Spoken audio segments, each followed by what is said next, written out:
अपनी ज़िंदगी में से मेरे बहुत से जो वाक़यात हैं उनमें से सिर्फ़ एक आपसे शेयर करने लगा हूँ। एक दफ़ा बच्चे मेरे 2 थे और छोटे-छोटे थे बिल्कुल, तो कहते हैं कि आउटिंग के लिए चलते हैं, तो हम यहाँ पे हेडमराला की तरफ मैं मोटर बाइक पे उनको बिठा के ले गया। तो बेटी मेरी माँ की जो गोद में वो पीछे बैठी हुई थी और बेटा आगे टंकी के ऊपर बैठा हुआ था। हम सीधे हेडमराला चले गए।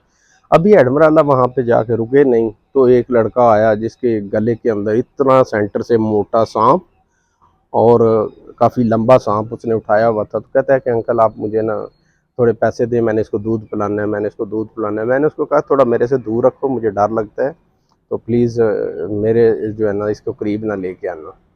तो थोड़ी देर के बाद मैंने देखा तो मेरा बेटा जो टंकी के ऊपर बैठा हुआ था वो कहता है पापा जी मैं मुझे साँप चाहिए, ज़रा इसको बोलें मुझे साँप पकड़ाए।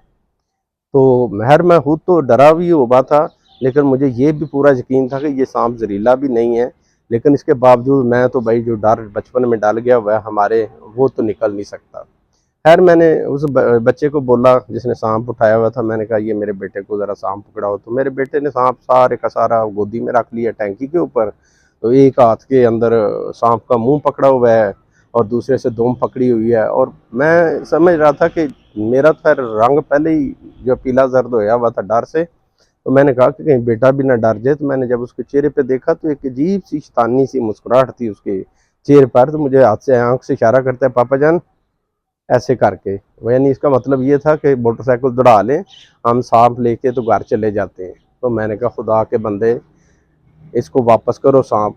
वो लड़का बोले साँप वापस करो, बेटा साँप वापस ना करे। लड़का मुझे कहे कि आप साँप छीन के ना लड़के बेटे से तो मेरे हवाले करें। मैंने कहा ना पुत्र ना, मुझे तो इतना डर लग रहा है, मैं तो मेरे तो पहले ही जो है ना तोते उड़े हुए हैं, तो सांप को हाथ लगा के खींच के कैसे दूं। मैंने कहा वो तो पकड़ लो सो। खैर वो सांप एक तरफ से लड़के ने पकड़ा हुआ, एक तरफ से मेरे बेटे ने पकड़ा हुआ, बड़ी मुश्किल से सांप जो है ना उसके हवाले जो है ना वापस किया।